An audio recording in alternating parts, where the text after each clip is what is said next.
হ্যাঁ, কিন্তু আপনার হার্টে ব্লক ধরা পড়ছে,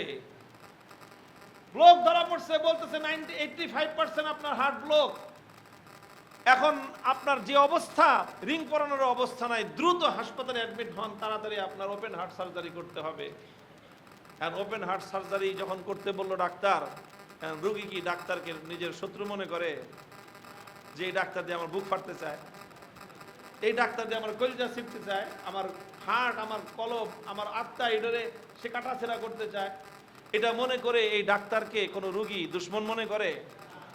কোন রোগী নিজে এই ডাক্তারকে দুশ্মন মনে করে না, বরং ডাক্তারের যত ভিজিট লাগে, হাসপাতালের যত বিল লাগে, 5 লক্ষ, 10 লক্ষ, 20 লক্ষ, 50 লক্ষ টাকা খরচ করে নিজের ওপেন হার্ট, নিজের বুক বিদীর্ণ করে নিজের হার্টের উপর চিকিৎসা চালানোর জন্য ডাক্তারকে সে কন্ট্যাক্ট করে, বলে যে কত টাকা লাগবে, টাকা নেন, তবু আমার বুকটা কেটে আমার হার্টের চিকিৎসাটা করে দেন।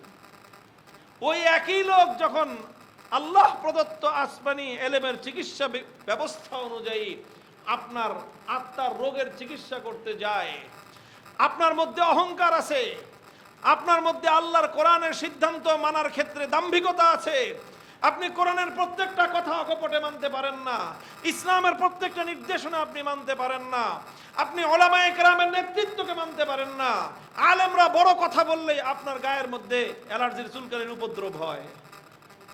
দুনিয়ার সবার বড় কথা শুনতে পারেন, হুজুরদের বড় কথা শুনলেই অ্যালার্জি হয়। বুঝেন না এটা বড় ধরনের রোগের সিমটম? এটা অনেক বড় একটা রোগের সিমটম।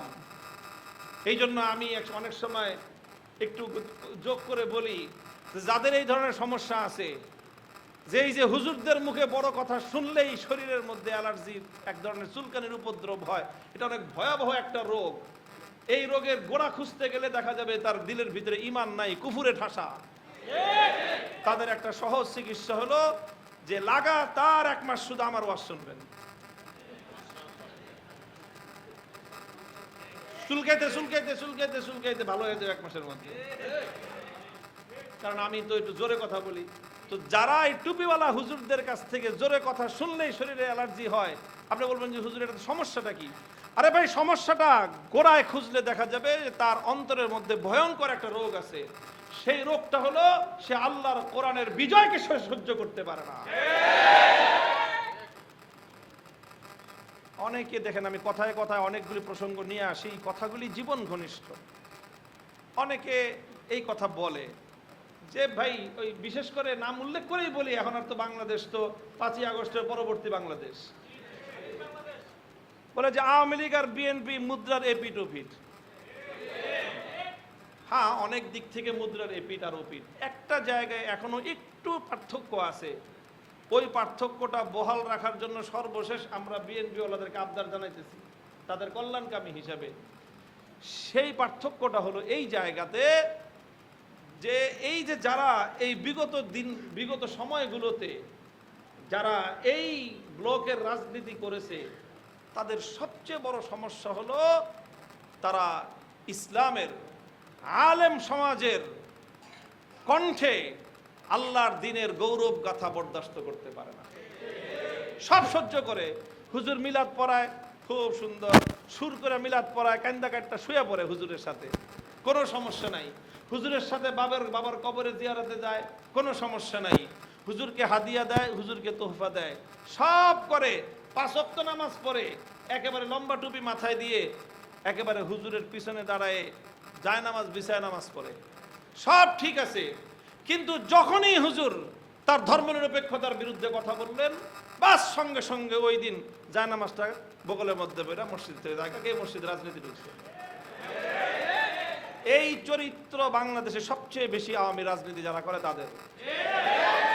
আর আওয়ামী লীগের সাথে রাজনীতি করতে করতে এই চরিত্র ধীরে ধীরে বিএনপির লোকদের মধ্যে সংক্রমিত হয়েছে। বিএনপি আলাদের মধ্যে যদি এই রোগ পরিপূর্ণ সংক্রমিত হয়, মনে রাখেন আপনাদের সাথে আমাদের আচরণ আওয়ামী লীগের চেয়ে ভিন্ন কিছু হবে না। এটা একটা রোগ ভাই, ভয়াবহ একটা রোগ। এটা এই রোগটা কেন হয়? তুমি এত মানুষের জোরে চিৎকারের আওয়াজ শুনতে পারো, তোমার কানের মধ্যে সমস্যা হয় না, হুজুররা জোরে কথা বললে তোমার সমস্যা হয়, কারণটা কি? এর মূল কারণ হলো এই, তুমি ইসলামের প্রতিষ্ঠা, ইসলামের বিজয়ের যে কনসেপ্ট আল্লাহর কোরআন দিয়েছে সেটাই তোমার কাছে ভালো লাগে না। দ্বীন এবং ইসলাম দুনিয়াতে শুধুমাত্র মিলাদ এবং মিলাদ মাহফিলের জন্য আসে নাই, খতম পড়ার জন্য, সবিনা পড়ার জন্য ইসলাম আসে নাই। হুয়াল্লাযী আরসালা রাসূলাহু বিল হুদা ওয়া দীনিল হক লিইয়ুযহিরাহু আলাদ দীনি কুল্লিহি। এই দুনিয়াতে আল্লাহর দ্বীনকে দিয়ে আল্লাহর নবীকে আল্লাহ পাঠিয়েছেন। আল্লাহর পয়গম্বরের জিন্দেগীর মৌলিক কাজের মধ্যে অন্যতম চূড়ান্ত লক্ষ্য হলো আল্লাহর জমিন, আল্লাহর দ্বীনকে বিজয়ী করা। আল ইসলামু ইয়ালু ওয়া লা ইউলা। এই পৃথিবীতে সবচেয়ে জোরে কথা ওই লোকটা বলবে যে আল্লাহর কথা বলবে, আর বাকি সবাই আস্তে কথা বলবে। তো বলেন, আল্লাহর কথা সবচেয়ে বেশি কারা বলে? ওলামায়ে কেরাম বলেন। কাজে আলেমরা যেহেতু আল্লাহর কথা সবচেয়ে বেশি বলেন, সুতরাং আলেমরাই সবচেয়ে জোরে কথা বলবে। আলেমদের কণ্ঠে উচ্চ কথা শুনলেই যার সমস্যা হয়, বুঝতে হবে এটা শুধুমাত্র সাধারণ সমস্যা নয়। উপরে দিয়ে দেখতে দেখা যাচ্ছে টিউমার, কিন্তু আসলে ভিতরে খুঁজলে দেখা যাবে এটা ক্যান্সার। এটা আমি চ্যালেঞ্জ করে বললাম যে যাদের কাছেই আলেমদের উচ্চ কণ্ঠের কথা অপছন্দ হয়, খুঁজলে দেখা যাবে যে টিউমারের ভিতরে ক্যান্সার আছে। অর্থাৎ সে ইসলামের বিজয় বরদাস্ত করতে পারে না। যেরকম মক্কার বেঈমানরা ইসলামের বিজয় বরদাস্ত করতে পারতো না।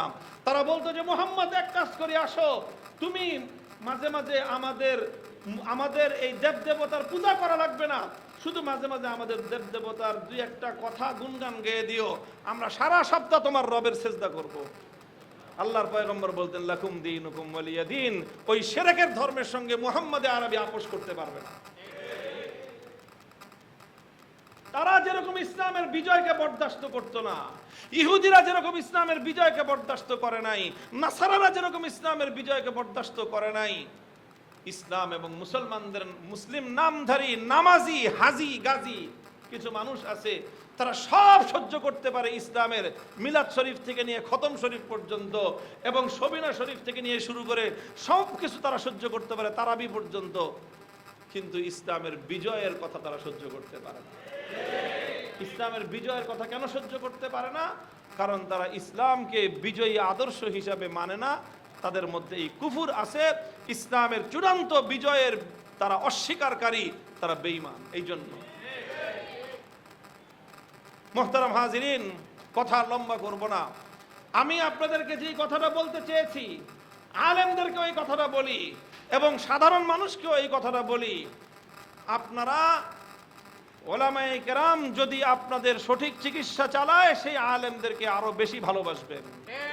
হতে পারে আপনার কাছে খারাপ লাগতে পারে, কিন্তু মনে রাখবেন, যেই ডাক্তার আপনার ওপেন হার্ট সার্জারি করে আপনাকে সুস্থ করে তুলতেছে, সেই ডাক্তারের চিকিৎসায় আপনার কষ্ট বেশি লাগতে পারে, কিন্তু সেই ডাক্তারই আপনার জীবনের সবচেয়ে কল্যাণকামী বন্ধু। যেই আলেম সমাজের অসঙ্গতিগুলো এভাবে তুলে ধরে, যে আলেম সমাজের জাহিলিয়াতকে পরাস্ত করার জন্য আল্লাহর দ্বীনের বিজয়ের কথাগুলো অকপটে চিৎকার করে বলে, মনে রাখবেন সেই আলেম এই সমাজের সবচেয়ে বড় কল্যাণকামী। সেই আলেম সমাজের সবচেয়ে বড় কল্যাণকামী।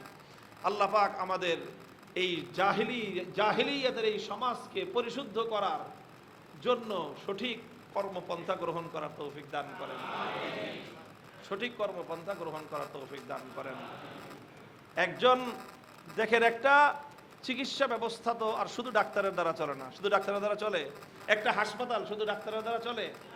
ডাক্তার তো একটা পার্ট, ডাক্তারের সাথে কিছু সহযোগী নার্স লাগে, হাসপাতালটা পরিচালিত হওয়ার জন্য ম্যানেজমেন্ট লাগে, সেখানে বিশাল আয়োজন লাগে। একটা ভালো হাসপাতাল পরিচালিত করতে হলে দেখা যায় 1000 জনশক্তির প্রয়োজন। ডাক্তার কয়জন? 5 জন। তো ডাক্তার 5 জন, বাকি 995 জন তাকে সহযোগিতা করলে এই হাসপাতালের দ্বারা রোগীদের চিকিৎসা হবে এবং রোগীরা আরোগ্য পাবে।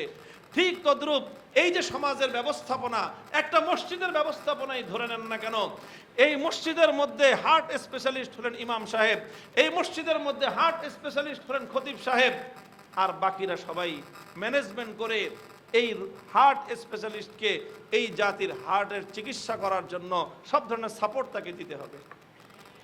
দিবেন তো ইনশাআল্লাহ? যারা মসজিদের কমিটি আছেন, আপনারা মনে রাখবেন যে আপনি যত বড়ই হন না কেন, আপনি একটা মেডিকেল কলেজের প্রিন্সিপাল হতে পারেন, কিন্তু মেডিকেল কলেজ ডাক্তার ছাড়া চলবে না। মসজিদ কমিটির সভাপতি, সেক্রেটারি, সমাজের যত বড় গুরুত্বপূর্ণ প্রভাবশালী ব্যক্তি হন না কেন, আল্লাহর দ্বীনের কাজ, জাতির আত্মশুদ্ধির কাজ, মানুষের আত্মার পরিশুদ্ধির কাজ, এটা একমাত্র ওই সকল লোকদের দ্বারাই হবে যাদের কাছে আল্লাহ প্রদত্ত এই আরোগ্যের চিকিৎসা ব্যবস্থা, কোরআন এবং হাদিস ভিত্তিক ওয়াহির ইলম যাদের কাছে আছে, তাদের মাধ্যমে এই চিকিৎসাটা হবে। এবং এই জন্য সেই ডাক্তাররা যেন চিকিৎসা কার্যক্রম ভালোভাবে পরিচালনা করতে পারে, বাকি সকল ম্যানেজমেন্টের দায়িত্ব হলো ডাক্তারকে সাহস যোগানো, ডাক্তারকে সহজ। যারা আধিপত্যবাদী, ব্রাহ্মণ্যবাদী, যারা নাম শুনলে তাদের অবস্থা খারাপ হয়ে যায়, যাকে ভয় পেয়ে মার্ক জুকারবার্গ পর্যন্ত ফেসবুকে রেস্ট্রিকশন দেয়, কিন্তু পতাকা শুধু উঠছে, ঝান্ডা শুধু সামনের দিকে যাচ্ছে। ইনশাআল্লাহ, তাকবীর, আল্লাহু তাকবীর। আমরা আল্লাহ সুবহানাহু ওয়া তাআলার কাছে দোয়া করি, আল্লাহ হযরতের মাধ্যমে এমন কিছু কথা আমাদেরকে শোনার তৌফিক দান করুন যেগুলোর মাধ্যমে আমাদের অন্তরের পরিবর্তন হবে, সমাজ এবং রাষ্ট্রের পরিবর্তন হবে। আল্লাহ সুবহানাহু ওয়া তাআলা হযরতকে সেই তৌফিক দান করেন। জাযাকাল্লাহু খাইরান। আসসালামু আলাইকুম ওয়া রাহমাতুল্লাহ। ইন্নাল হামদালিল্লাহ নাহমাদুহু ওয়া নাস্তাঈনুহু ওয়া নাস্তাগফিরুহু ওয়া নু'মিনু বিহি ওয়া নাতাওয়াক্কালু আলাইহি ওয়া নাশহাদু আল লা ইলাহা ইল্লাল্লাহু ওয়াহদাহু লা শারীকা লাহু ওয়া নাশহাদু আন্না সাইয়্যিদানা ওয়া মাওলানা মুহাম্মাদান আবদুহু ওয়া রাসূলুহু সাল্লাল্লাহু তাআলা আলাইহি ওয়া আলা আলিহি ওয়া আসহাবিহি ওয়া বারাকা ওয়া সাল্লামা তাসলিমান কাসীরা। أما بعد فأعوذ بالله من الشيطان الرجيم. بسم الله الرحمن الرحيم. وعلى الثلاثة الذين خلفوا حتى إذا ضاقت عليهم الأرض بما رحبت وضاقت عليهم أنفسهم وظنوا أن لا ملجأ من الله إلا إليه ثم تاب عليهم ليتوبوا إن الله هو التواب الرحيم. يا أيها الذين آمنوا اتقوا الله وكونوا مع الصادقين. وقال رسول الله صلى الله عليه وسلم: ألا إن في الجسد لمضغة إذا صلحت صلح الجسد كله وإذا فسدت فسد الجسد كله ألا وهي القلب. بارك الله لنا ولكم في القرآن العظيم ونفعنا وإياكم بالآيات والذكر الحكيم. اللهم صل على محمد وعلى آل محمد كما صليت على إبراهيم وعلى آل إبراهيم إنك حميد مجيد. اللهم بارك على محمد وعلى آل محمد كما باركت على إبراهيم وعلى آل إبراهيم إنك حميد مجيد.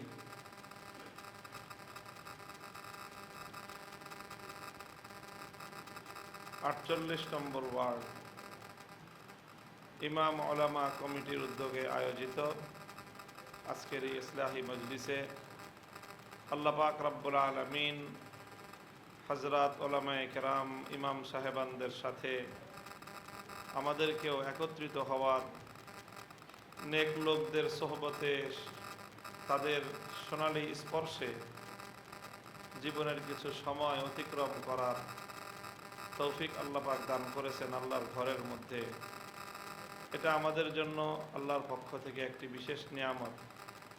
আল্লাহর দরবারে কালিমাতুশ শুকরের হাদিয়া পেশ করি আলহামদুলিল্লাহ।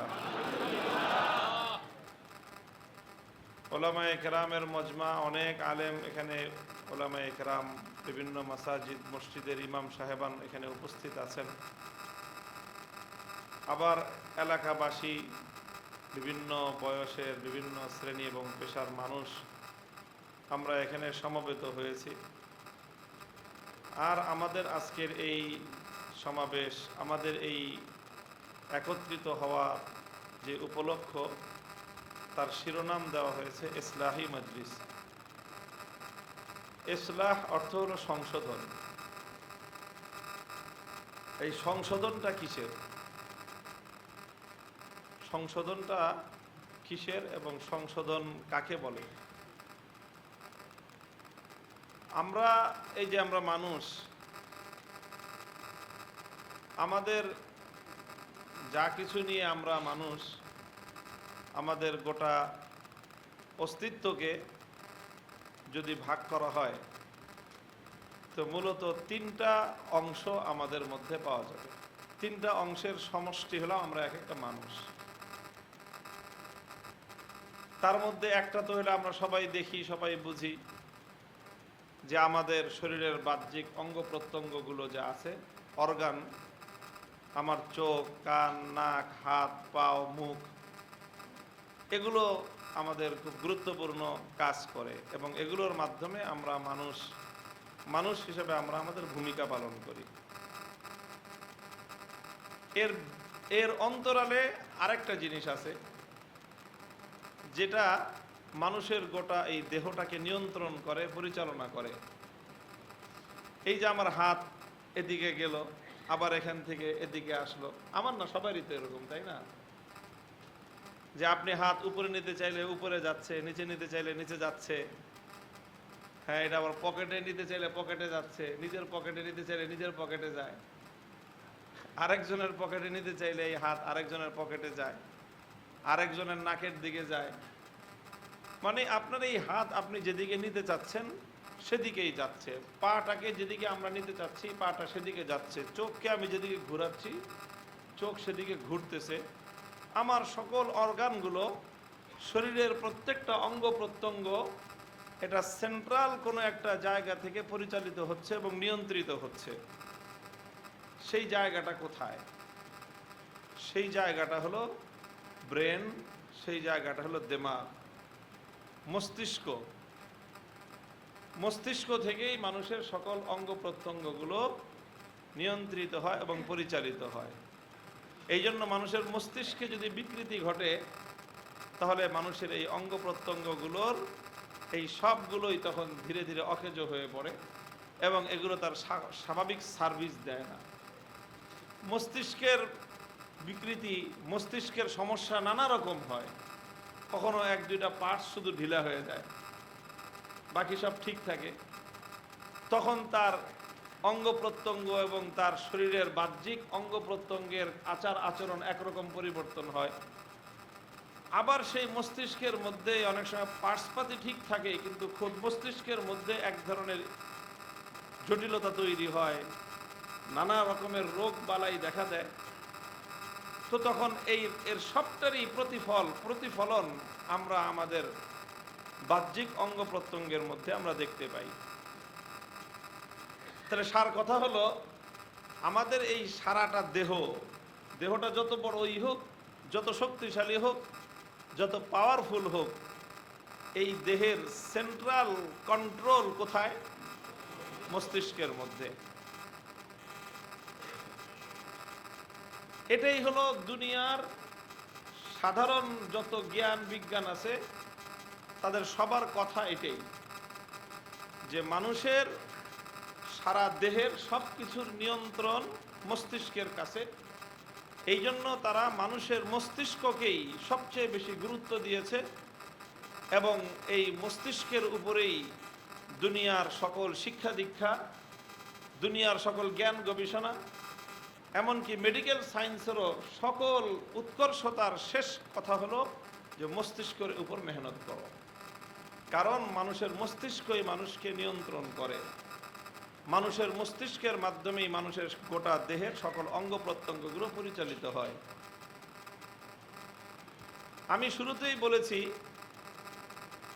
যে আমাদের এই দেহটা এবং একটা মানুষের স্বাভাবিক যাবতীয় কার্যক্রম পরিচালিত যে হয়, আমরা যে মানুষ হিসেবে আমাদের ভূমিকা পালন করি, এটার কয়টা পার্ট? আমি বলেছি 3টা পার্ট। একটা গেল এই অঙ্গগুলো, হাত, পাও, চোখ, কান, নাক, আর এর সেন্ট্রাল কন্ট্রোল হলো মস্তিষ্কের মধ্যে।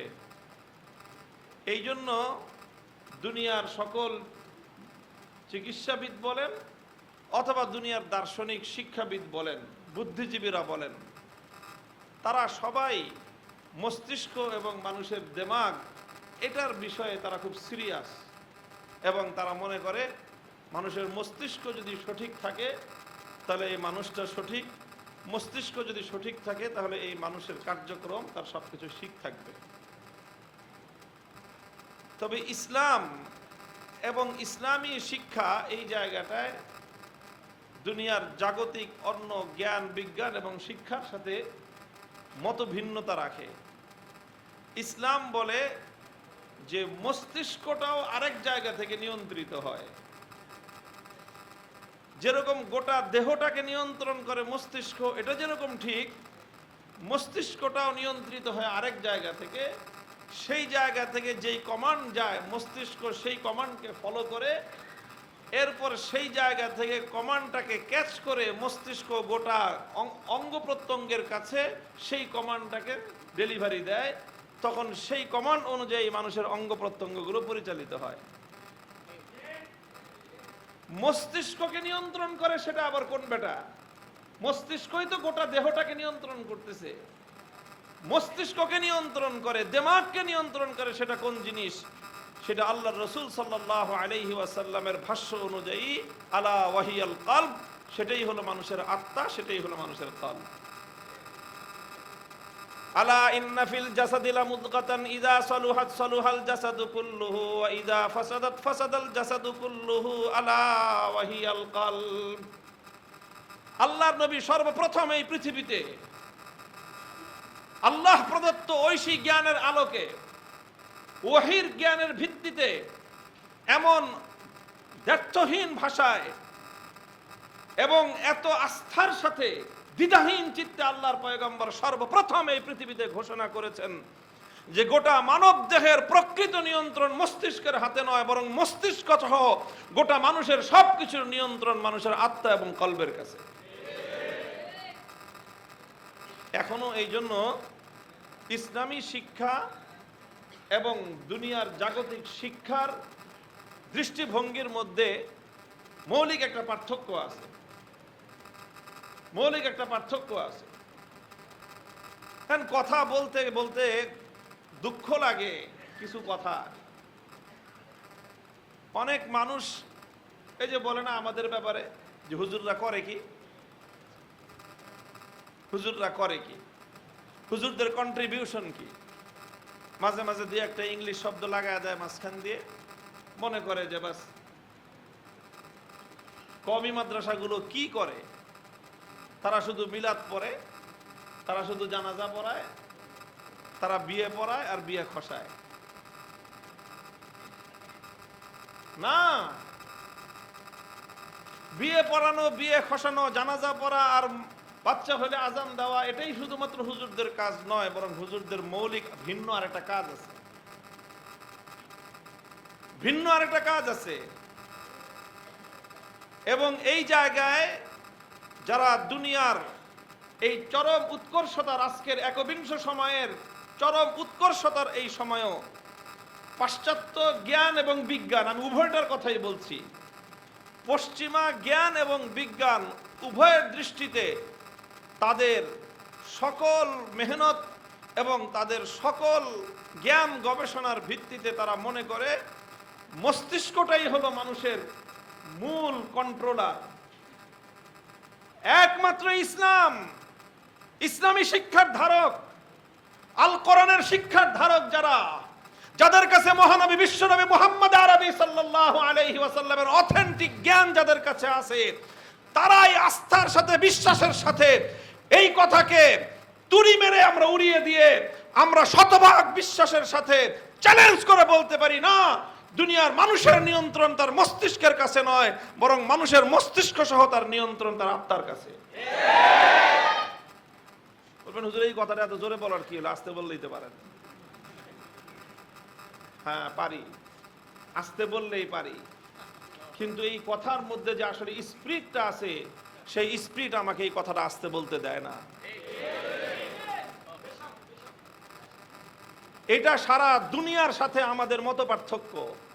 1400 বছর ধরে মত পার্থক্য চলে আসতেছে, তবে মত পার্থক্য যতদিন যাচ্ছে পাশ্চাত্য আস্তে আস্তে দুনিয়ার জ্ঞান বিজ্ঞানের সকল গবেষণা ইসলামের কাছে মাথা নোয়াতে বাধ্য হচ্ছে।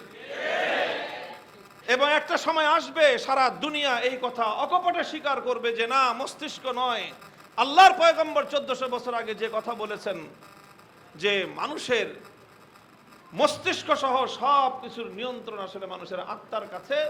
কাজে এই জন্য সর্বপ্রথম এবং সবচেয়ে গুরুত্বপূর্ণ কাজ হলো আত্মাকে পরিশুদ্ধ করো, সব পরিশুদ্ধ হবে।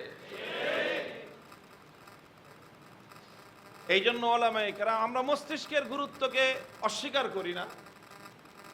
আমরা যেমন মানুষের অঙ্গ প্রত্যঙ্গের গুরুত্বকে অস্বীকার করি না, ইসলাম এগুলোকে অস্বীকার করে না। ইসলাম বলে না যে মানুষের হাতের কোনো গুরুত্ব নাই, ইসলাম কথা বলে না যে মানুষের চোখের কোনো গুরুত্ব নাই। আল্লাহর কোরআন এবং আল্লাহর পয়গম্বরের হাদিসের জ্ঞান কথা বলে না যে মানুষের অর্গানগুলোর কোনো গুরুত্ব নাই। ঠিক এরকম ইসলাম এটাও বলে না যে মানুষের মস্তিষ্কের কোনো গুরুত্ব নাই।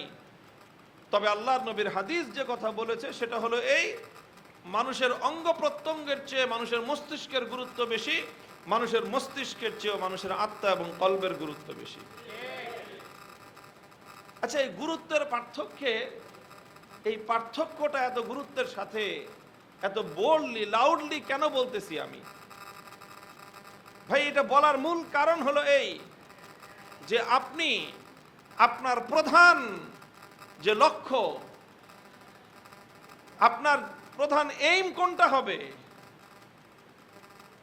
আপনাকে প্রধান এইম ঠিক করতে হবে।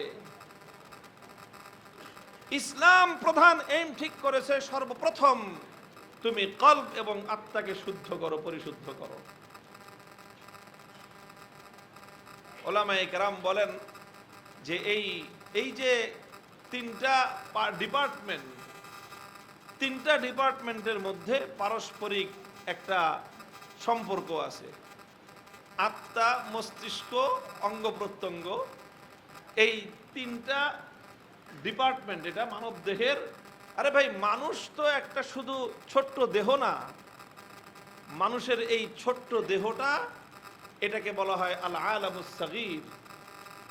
এই পৃথিবীটা হলো আল আলামুল কবির, এটা হলো বড় জগৎ। আর এই মানুষের 3.5 হাত বডি, এটা হলো ছোট একটা জগৎ। মানব দেহের মধ্যে সারা পৃথিবীর বিশ্ব জগতের একটা, এটাকে মানে মিনি জগৎ আল্লাহ পাক রব্বুল আলামিন একটা মানব দেহকে সৃষ্টি করেছেন। মানব দেহটা যেইভাবে পরিচালিত হয় সেই আদলেই সারা পৃথিবীটা পরিচালিত হয়। হাকিমুল ইসলাম কারি তৈয়ব সাহেব রহমতুল্লাহ আলাইহি চমৎকার ভাবে দীর্ঘ এক আলোচনার মাধ্যমে তিনি এটা বিশ্লেষণ করে দেখিয়েছেন যে মানব দেহটা কিভাবে এই গোটা পৃথিবীর একটা ছোট্ট নমুনা, একটা ক্ষুদ্র জগতের নমুনা এটা। তো যেমন একটা দেশ জাতি পরিচালিত হয়, আধুনিক কালে বর্তমান সময়ে আমাদের যে রাষ্ট্রটা পরিচালিত হচ্ছে বাংলাদেশ, এই রাষ্ট্র কোত্থেকে পরিচালিত হচ্ছে আপনারা বলতে পারেন? মূল এটার হেড অফিস কোথায় কোথায় বলতে পারেন? অনেকে বলবে দেশ পরিচালিত হওয়ার প্রধান যে নিয়ন্ত্রণ, সেন্ট্রাল যেই কন্ট্রোলার, সেটা হলো সচিবালয়। সচিবালয়, সেখান থেকে সকল মন্ত্রণালয়গুলো চলে, সব মন্ত্রীরা সেখানে যায়, মন্ত্রীদের মাধ্যমে সচিবরা সেখানে সকল ডিসিশনগুলো, সিদ্ধান্তগুলো গ্রহণ করে, তারপর সেখান থেকে সারা দেশের সকল জায়গায় সেই সার্কুলারগুলো পৌঁছে যায়। এইভাবেই দেশটা পরিচালিত হয়। তো এই সারা দেশের স্থানীয় প্রশাসন, এটা হলো মানুষের অঙ্গ প্রত্যঙ্গের মতো। আর সচিবালয়টা হলো মানুষের মস্তিষ্কের মতো। সচিবালয় মানুষের মস্তিষ্কটা হলো সচিবালয়ের মতো, আর অঙ্গ প্রত্যঙ্গগুলো হলো স্থানীয় প্রশাসনের মতো। আর ইসলামের দৃষ্টিভঙ্গি অনুযায়ী মস্তিষ্ক হলো সচিবালয়ের মতো, আর আত্মা এবং কলব এটা হলো যিনি মূল রাষ্ট্রপ্রধান, বর্তমান আমাদের দেশের প্রধান উপদেষ্টার কার্যালয়, যেখান থেকেই সকল ডিসিশন চূড়ান্তভাবে সিদ্ধান্ত হয়, সেই জায়গাটাই হলো আত্মা এবং কলব। এই যে একটা সার্কেল, যেখানে হয় রাষ্ট্রপ্রধান আর না হয় সরকার প্রধান, প্রধানমন্ত্রী বলেন অথবা রাষ্ট্রপতি বলেন, যিনি রাষ্ট্রের মূল নির্বাহী, ডিসিশন মেকিং যার হাতে, যিনি ডিসিশন মেকার, তিনি কখনো গণভবনে থাকেন, কখনো তিনি যমুনায় থাকেন, কখনো তিনি প্রাইম মিনিস্টার কার্যালয়ে থাকেন। যেখানেই থাকুন সেখান থেকেই হলো মূল সিদ্ধান্ত এবং মূল আপনার যেই ডিসিশন সেখান থেকেই নির্ধারিত হয়। এই জন্য 5ই আগস্ট সবাই কিন্তু সংসদ ভবনেও যায় নাই, সচিবালয়েও যায় নাই, বঙ্গভবনও ঘেরাও করতে যায় নাই, ক্যান্টনমেন্টও ঘেরাও করতে যায় নাই। পোলাপান হইলে কি হবে? পাকনা সব পোলাপান বলছে যে ঘেরাও করবি তো গণভবন কর। কারণ বাংলাদেশের ওই গণভবনের যেখান থেকে গোটা দেশের মূল নেতৃত্ব পরিচালিত হয়, ওই জায়গায় সমস্যা দেখা দিয়েছে। ওটাকে পরিশুদ্ধ না করে সচিবালয় পরিশুদ্ধ করে লাভ হবে না, ওটাকে পরিশুদ্ধ না করে বঙ্গভবন দখল করে লাভ হবে না, ওটাকে পরিশুদ্ধ না করে সংসদ ভবন দখল করে লাভ হবে না। আগে সর্বপ্রথম প্রধানমন্ত্রীর কার্যালয় এবং গণভবন, যেখান থেকে বসে গোটা দেশে অশান্তি সৃষ্টি করা হচ্ছে, যেখান থেকে বসে গোটা দেশের মানুষের বিরুদ্ধে প্রতিদিন যুদ্ধ ঘোষণা করা হচ্ছে, আগে তুমি সেটাকে দখল করো, সারা দেশ আপনা আপনি তোমার হাতে চলে আসবে। 5ই আগস্ট কি হয়েছে বলেন তো? সংসদ ভবন থেকে কেউ পালাইছে? বঙ্গভবন থেকে কেউ পালাইছে? ক্যান্টনমেন্ট থেকে কেউ পালাইছে? গণভবন থেকে কেউ পালাইছে? গণভবন থেকে যখনই পালাইছে তখনই সেই 17-16 বছরের দোর্দণ্ড প্রতাপশালী রাষ্ট্র ব্যবস্থার পতন ঘটেছে এবং গোটা দেশের মানুষ, 20 কোটি মানুষ মুক্তি পেয়েছে। মহতারাম হাজিরিন, এই যে কথাটা দেখেন, একটা মানুষ, একটা জায়গা, একটা চেয়ার, এটার জায়গাটায় যেরকম গুরুত্ব, এবং সে যতদিন পর্যন্ত তার আপন জায়গায় বসেছিল, এই গোটা সচিবালয় কিন্তু তার গোলামি করেছে। আর সচিবালয় যখন তার গোলামি করেছে, সারা দেশের সকল স্থানীয় প্রশাসন তাদের গোলামি করেছে, আনুগত্য করেছে। আমার টাকা দিয়ে কেনা বুলেট আমার সন্তানের বুকে বিদ্ধ করেছে, আমার টাকা দিয়ে কেনা বুলেট দিয়ে আমার সন্তানকে গুলি করে আমার বাড়ির পাশে হত্যা করে ফেলে রেখেছে। সমস্যা তো স্থানীয় প্রশাসনের ছিল না, সমস্যাটা সচিবালয়েরও ছিল না, সমস্যাটা ছিল গণভবনে বসা সেই দেশ এবং জাতি বিরোধী লেডি ফেরাউন। তো এই জন্য আমি এই জুলাই এবং আগস্ট বিপ্লবের এই সৈনিকদেরকে আমি স্যালুট জানাই, যে তারা বলছে যে অন্য কোনো জায়গায় গিয়ে লাভ হবে না, চূড়ান্ত জায়গায় হিট করো, ওখান থেকে আসল শয়তান যদি বিদায় নেয় গোটা দেশ এমনিতেই শান্ত হয়ে যাবে। ঠিক তেমনি ভাবে যেমন নাকি রাষ্ট্রের মূল চেয়ারে যে বসে থাকে তার সার্কুলার যায় সচিবালয় থেকে সেটা প্রসেসিং হয়ে সারা দেশের স্থানীয় সকল প্রশাসনগুলোতে সেটা বণ্টিত হয়, এবং সেইভাবেই একটা রাষ্ট্র ব্যবস্থা, রাষ্ট্রযন্ত্র তার কার্যক্রম পরিচালনা করে। আল্লাহ পাক রব্বুল আলামিন এই আলমে সগীর, এই ক্ষুদ্র জগতের মধ্যে আল্লাহ পাক রব্বুল আলামিন তেমনই একটা প্রসেসিংকে আল্লাহ পাক কার্যকর করে রেখেছেন। কলবের মধ্যে, আত্মার মধ্যে, গোটা এই মানব দেহের প্রধান যিনি এই দেহর মূল বাদশা, অর্থাৎ দেহের বাদশা, অন্তরের মধ্যে বসে আছে, অন্তর থেকে মস্তিষ্কের মধ্যে সে নির্দেশনা সাপ্লাই দেয়, আর সেই মস্তিষ্ক আত্মার নির্দেশনা অনুযায়ী গোটা দেহকে পরিচালিত করে এবং সেইভাবেই একটা মানুষের যাবতীয় অ্যাক্টিভিটিস পরিচালিত হয়। এই কথাটা কেন বললাম? এই কথাটা এই জন্য বললাম যে আমাদের বর্তমান শিক্ষা ব্যবস্থা, রাষ্ট্রীয় ব্যবস্থা